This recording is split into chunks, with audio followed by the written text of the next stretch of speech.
Although Halloween Kills is far from the most liked or well-received installment of the Halloween franchise, I think it gave us the best and most threatening version of Michael Myers to ever grace the big screen. A follow-up to 2018's Halloween, which acted as a sequel to the iconic 1978 original, Halloween Kills sees Michael escape a trap at Laurie Strode's home and embark on a rampage throughout Haddonfield. Over the years, the franchise has given us many different looks at Michael Myers, but the one seen in 2018's Halloween was among the best. He was intimidating, silent but deadly, and his advanced age added something even scarier. He was locked up for decades, yet was still ready to get back to killing once he was out. Halloween Kills took that one step further, making for the best Michael Myers. Michael Myers is unstoppable in Halloween Kills. He's basically impossible to kill. Michael Myers returns in Halloween Kills. Michael Myers is always kind of unstoppable. That's part of what makes him so scary, but in Halloween Kills, he was seemingly unstoppable to a supernatural degree. At first, Michael escaped the fire set by Laurie Strode, which was mostly due to the firefighters getting involved. He killed them all, setting the stage for a movie where he's seemingly determined to get back to Laurie and murder her. However, the town of Haddonfield had other plans, coming together to try and stop Michael on the 40th anniversary of his initial killing spree. Spearheaded by Tommy Doyle, a mob surrounded Michael and attacked him, beating him with various weapons, stabbing him, and seemingly leaving him for dead. For any normal man, that attack would have resulted in their death, but Michael showed that he was no normal human being. The mob began to part and walk away, believing they had killed Michael, only for him to stand back up. Michael then proceeded to run through them, killing dozens in the kind of unstoppable rage that we'd never witnessed from Michael. He cut them down one by one, and it seemed like no matter what the town did, Michael would survive it. That made him more unstoppable than ever before. Laurie and her family never faced a bigger threat than this Michael Myers.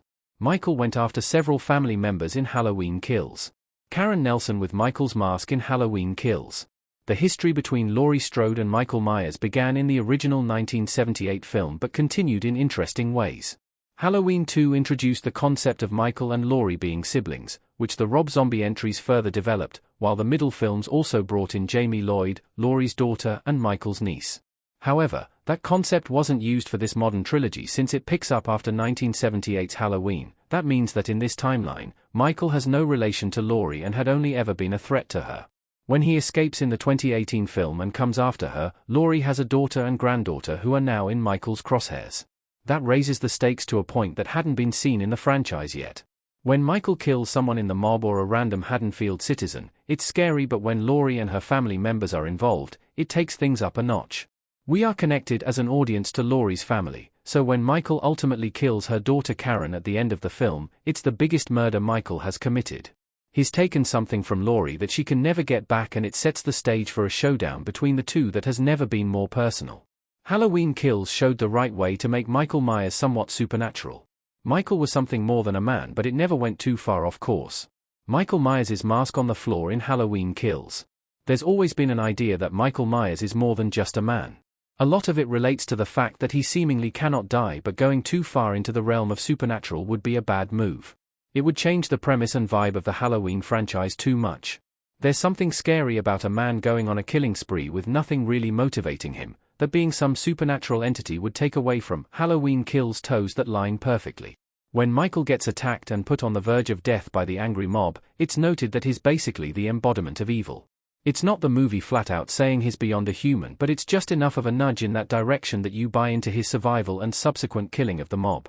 It makes Michael a bigger threat without moving away from what the franchise had already established about him. Halloween Ends should have focused more on this version of Michael. The last film in the trilogy went in a different direction. As noted, Michael killing Karen at the end of Halloween Kills set up one final showdown with Laurie in Halloween Ends that should have been epic. That would have been especially true if the same, unstoppable evil incarnate take on Michael was the one who Laurie faced off with. Given how the first two films take place on the same night, having the third wrap up that night feels like it would have been the ideal way to go. Instead, Halloween Ends goes a year in the future and shifts the focus to Corey Cunningham. The idea of Michael infecting Corey with his evil is an interesting one, but it lessens Michael versus Laurie. That's further extrapolated by the fact that Michael feels like an older man in the film. In Halloween Kills, he's as brutal as ever, and that's the version who could take on Laurie in a fitting conclusion to the story. While Laurie finally beating Michael still felt good for the viewing audience, it wasn't as satisfying as it would have been if Laurie had beaten Michael at his peak.